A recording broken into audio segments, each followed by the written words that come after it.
Today I am at Chuki Park, a very beautiful park inside the city. When you come here, it's this fresh air. You can be able to think right. You can able to just relax from the hustle and the bustle of the city. Of course, those who are in the city, you can actually tell that it's very hot there.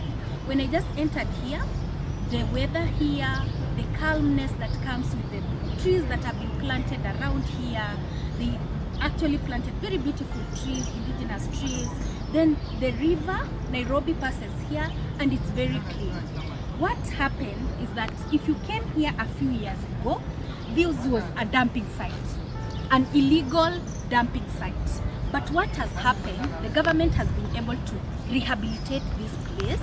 It's very beautiful. People are just coming here to unwind. I can see people seated, relaxed. Some are praying, some are making their calls, and they're just calm, a lot of calmness.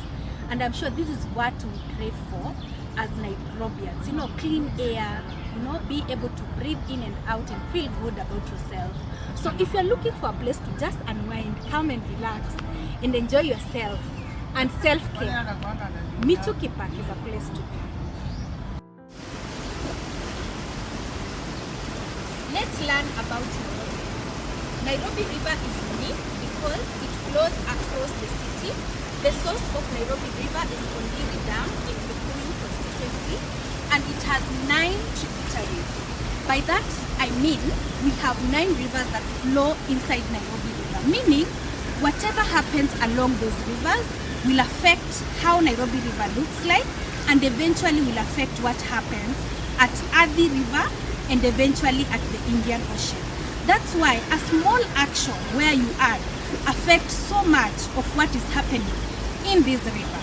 It's very important, as much as we have a population increase, that every one of us gets to know that despite the increasing population, we need to take care of these unique resources that we have, because at the end of it all, they not only help you, they equally help me and the wider population.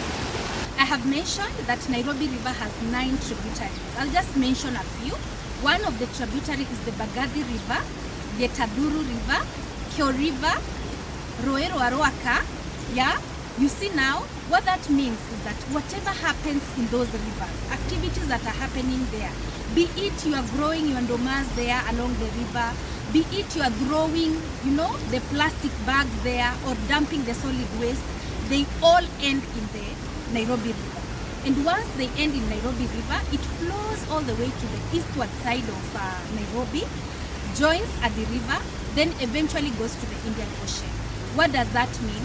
That your small action affects the fish in the river and even the Indian Ocean. And the Indian Ocean is not a country resource, it's a global resource. So your small action here in Kenya is affecting everyone else. And that's why it's very important, especially as humans, to ensure that our actions are able to take care of our environment. Because if we do not do that, we are slowly destroying ourselves. It's very important that we ensure our rivers are clean, and this we can do by ensuring that we do not litter. Because every time we litter and it rains, the rains, when they pour, they ensure that they take the solid waste to the rivers, because the rivers exist to drain the excess water from the surface runoff. Example mzuri, this is Nairobi River, and you can see the kind of solid waste that we have around the river. Whenever it rains, what rainwater does, it carries all the solid waste to lower grounds. And most of the lower grounds, of course, it's the river, and the river, as I said, exists to ensure that we drain excess water from the surface. Without rivers, the world would have so much water, and that's why it's important. Innocent actions like just throwing, solid waste, even too without thinking, results to all this. See the kind of solid waste we have, because the water carries the solid waste towards the rivers, which is equally very dangerous, because tukiharibu river zetu, hii surface runoff maji itaenda wapi, As you can see, this is Nairobi River. As I said, it's now cleaner. It's not the way it used to be. And of course, the county government of Nairobi has done a wonderful job in ensuring that this river is rehabilitated. It's very important that it continue to exist, not only today, but in the next 100 years, because it's a lifeline right from the source.